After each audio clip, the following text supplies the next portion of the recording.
Hey guys, আসসালামু আলাইকুম। সবাইকে ঈদ মুবারক। আশা করি সবাই ভালো আছেন। আমিও আলহামদুলিল্লাহ অনেক ভালো আছি। আজকে আবার বরাবরের মতো নতুন ভিডিও নিয়ে চলে আসলাম।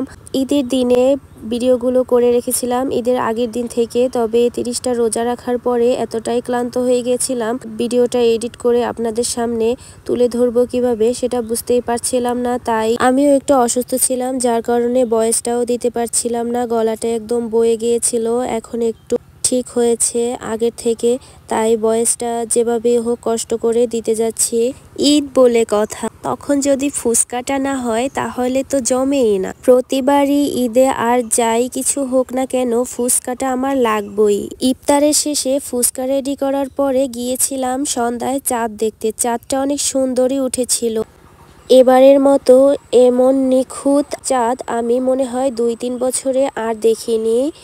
সকালবেলা আমার ভাইকে বলেছিলাম শসাটা রেডি করতে, আমাকে একটু হেল্প করে দে, কিন্তু তেঁতুলের টকটা আমি নিজেই বানিয়ে নিয়েছিলাম।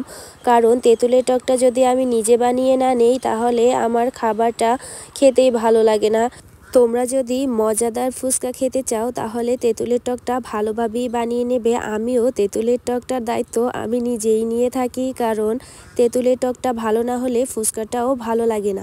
যার জন্য আমি তেঁতুলের টকটা বানিয়ে নিয়েছিলাম। প্রথমত ফুচকাটাকে রেডি করে নিয়েছিলাম। রেডি করার পরে গ্রেটার দিয়ে উপরে ডিমটা সাজিয়ে নিলাম। তারপরে তেঁতুলের টক দিয়ে একটু ট্রাই করে দেখলাম কেমন হয়েছে। দারুণই হয়েছিল। নানা ভাইয়ের মৃত্যুর পরে নানি আপু অনেকটাই ভেঙে পড়ে, যার কারণে আমার নানি আপুকে আমরা সবসময় খুশি করার চেষ্টা করেছিলাম। প্রথমত ঈদের সময় সবসময় সে মালাইদা খেতে পছন্দ করে। আপনারা কি বলেন এটাকে গ্রাম্য ভাষায় আমি জানি না, তবে আমাদের এখানে অনেকে মলিদাও বলে থাকে।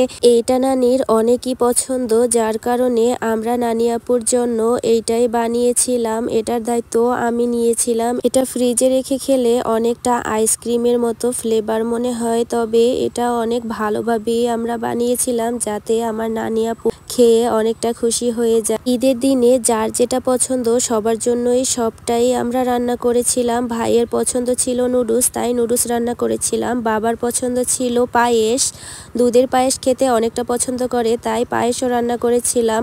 সবার কথা বলতে বলতে দিদার কথা তো বলাই হলো না। দিদার পছন্দ ছিল লাচ্চা, তাই লাচ্চাটাও বানিয়ে ফেলেছিলাম। আম্মুর সাথে সকাল থেকে কাজ করার পরে অনেকটা টায়ার্ড হয়ে গিয়েছিল। গোসল করার আগে একটু নুডলস খেয়ে নিয়েছিলাম। সব শেষে গোসল দিয়ে ঈদের জামা পরেছিলাম। ঈদের জামা ভিডিও করেছিলাম, ভাবলাম আপনাদের সাথে শেয়ার করি। আজকের মতো এই পর্যন্ত। সবাই ভালো থাকবেন। আল্লাহ হাফেজ।